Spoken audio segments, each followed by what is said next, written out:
any recommendations as far as the first year in college, as far as students joining some organizations on campus, whether it's in a major or internships or what have you? Is there anything that you should be looking forward to in the first year? Great question. I'll join any organization that's gonna help you get a 4.0. So study clubs, any type of academic clubs. Pretty much all majors have some type of organization or club. Like if you're an engineer, there's all different type of engineer societies you can join. If you're a sociology major, there's different type of sociology societies you can join too as well. So join societies or clubs that are specifically geared towards recruitment and retention in your field. So whether it's medical, it's sociology, psychology, engineering, have it, sports, whatever, just find that. So so that's that. The second question was for internships. Yes, I would recommend that. I would recommend you start doing internships as soon as possible. Preferably, you can start your freshman year, but I would say start your freshman year unless you really know what you want to do, or if you have above 3.5 GPA. Because if your grades are not right, then I wouldn't go after that. So you need to focus on your grades. Use your freshman year to knock out your grades. Because if you go in there hard, your freshman year, you get a 4.0, you can kind of relax a little bit. Because it's harder to bring up a GPA, well, excuse me. What is it? It's harder to bring it up, right? To bring it down, right? Exactly. So you want to do very good your freshman year, okay? It's something that I did not do. My freshman year, let's see, my freshman year I ended with a 2.3. So I spent my next 3 years at Fisk working very hard to bring up my GPA, and I graduated with a 3.1. Okay, so it can happen. You can do it. But take it for someone who's been through it already. You don't want to do that. You want to take the opportunity your freshman year to knock it out hard. That's what you want to do. Okay.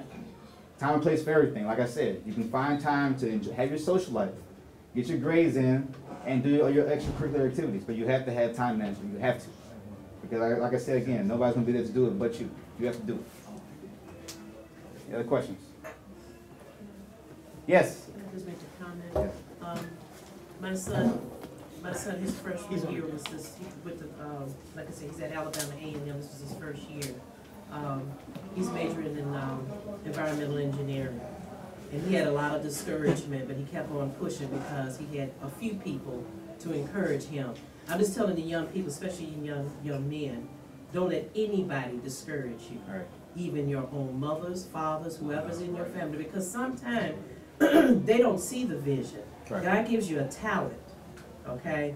And whatever it is that you have in you, God put it there, and He wants you to move forward with it and not let anything stop you.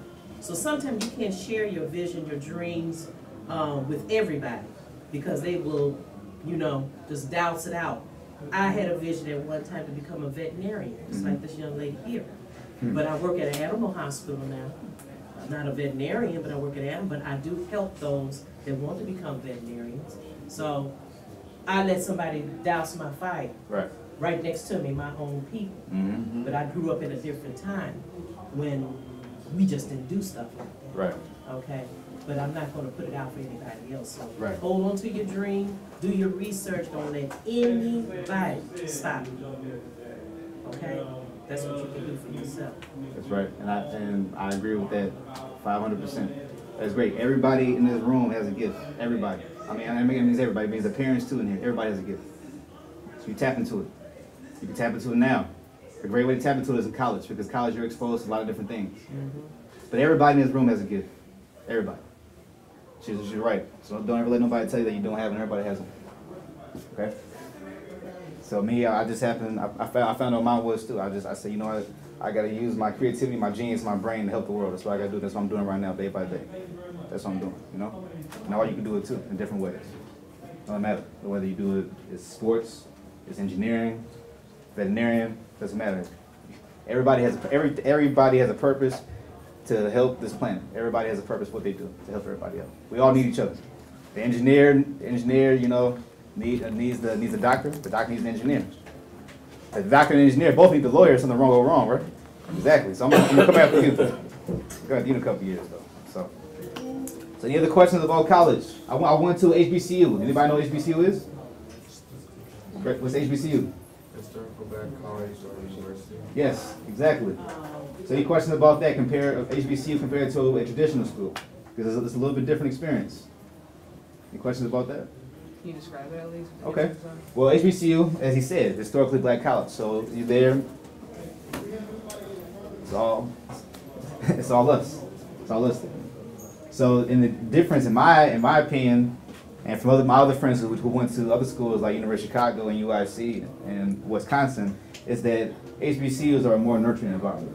I mean, it's kind of, again, and that's why we're here right now, because in the real world, going to college, it's kind of the last time you're going to see a group of black people together doing something positive, I guess, or going towards a degree. Because you go out there, people go out there in their careers, you don't see as many black people. So that's why we're here right now, to help promote that. But it's very nurturing. Everybody there wants you to succeed. People are there to help you, so it's very catering. People are there to ensure your success. So that's the difference I can say. That's the experience I had, because people were there to help motivate me. So when there's times I felt down, I can go to my mentor, I can go to my advisor, I can go to my go to the secretary in the physics office, and they'll talk to me. You know, or even my professor. They're there to help you. So that's the difference I can say. Whereas you go to a traditional school, you're a number.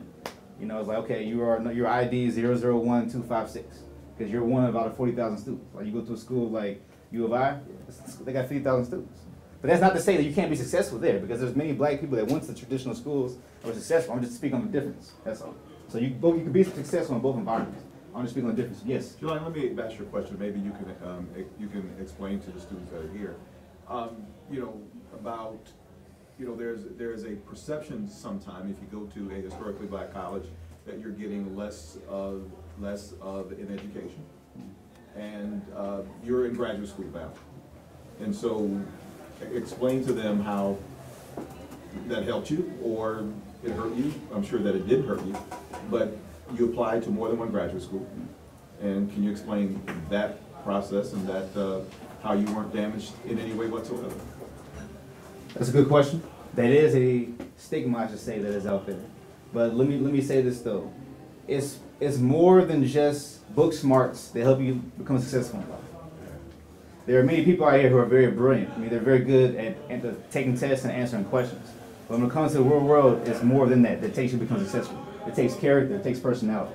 So my HBCU experience helped me develop that. So it helped me get more and more motivated. So along with the books that I had, I became more successful. But Mr. Jackson said, he makes a point. Yes, the HBCUs don't have as much money as the traditional schools. So yeah, there's certain things, there's certain resources that we may not have compared to traditional schools. But one thing that you are given there compared to traditional is that you're given that boost of encouragement and character development and personality. And you can't trade it. I would not trade my HBCU experience for anything. I wouldn't. I would not. Because if you can survive at my school, you can survive anywhere. Yes. For the students, the nurturing way that you're talking to us, Yes. I went to Jackson State University. That's right. And that's how the instructor started the day when you have class. You know, talk to the students before the lesson began. So you felt more of a relaxed atmosphere. Mm-hmm. It wasn't like you said, a number on, okay, sit down and the teacher start lecturing. No, the teacher would be more nurturing. And as far as what you said, sir, as far as having an inferior education, one of my instructors at Jackson State talked about that. He said, don't think we're giving you an inferior education. He said, I taught at Rutgers for X amount of years. He said, but I want to go back home. And he came back to Mississippi. So the education is there, but the nurturing atmosphere, you won't get it anywhere else. Exactly. Yeah, I just wanted to bring that up because in some cases obviously I have children of my own. I have 3 in college and actually 1 at lab, and so I have, you know, kids at HBCUs and kids are not. My daughter, who is not one of the country's top female athletes, after 1 year at a really big school, she's breaking her neck to try to get into an actual historically black college. But I guess the point that I tried to make is that we must always let our kids know choices have to be made, and then the choices are theirs in their family. But we must not lead them to think in any way that somehow that white ice is colder than black ice, and that it is okay. The wealthiest black people in this country graduated from what schools? HBCUs. We know this, and so we also need to take faith and some courage that proves that we are okay, Right. and we're fine. I met a guy a couple of weeks ago. He graduated from Cornell University in architecture, the top architecture school in this country. He said, but my parents sent me down to Tuskegee first. That's where we had to go. He said, why? He said, because so I can learn something. So I can learn how to handle myself, and so I can do some things. Now, I worked with Jelani, how many years? 6 years ago? 7? 8. 8 years ago. And, you know, the purpose is that I had a bunch of money and I took students to college. How much did your college tour cost you? $0. $0. $0. And he was 2 per room, and he ate steak and shrimp on that college tour, didn't he? Yeah. Yeah, he did. They did. I had a lot of money. And so, but what the important part there was that when we went on the college tours, and Jelani, as polished as he is now, he looks the same. He's a little taller, but he's a knucklehead. You know, and many of you are knuckleheads. I see your parents here, and they already know that you are. But that's okay. But those are the good things that actually happen.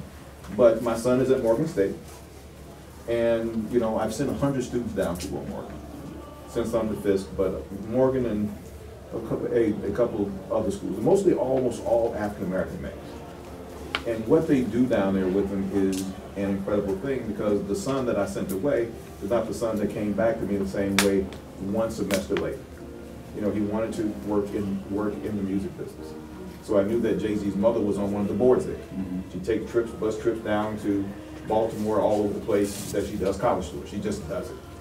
And mostly to HBCUs. He wanted, you know, he can't sing, he can't dance, he can't rap. He don't do nothing, but he wanted to be in the music side. But, you know, to my chagrin, he was a Def Jam intern his first semester of his freshman year. Wasn't a good thing, because he was partying hard. I mean, he partied like a rock star. And he was a rock star. I look on the internet, he got girls all around him, and actually everything else. But what he also learned from that environment is that he learned that he could. And that I asked them, because they, you know, like many black schools, they have a summer bridge programs they have. The wealthier schools, the actual state schools do. And I asked the president what he do during that summertime. He says, we help them to read, write, and count better. Yeah, that's really important. But what we mostly help them do is that we help them to believe. The idea that you guys are with parents here who tell you every day that you can be anything and simply do anything. And when someone's telling you that in college every day, right, you sort of find a way that you simply began to believe just that. Right. I didn't want to interrupt you, but that's all right. Yeah. Well, thank you, but no, Mr. Jackson was correct. I appreciate him taking me down there on the college tour back in 2004. It helped me expose me to different types of HBCUs.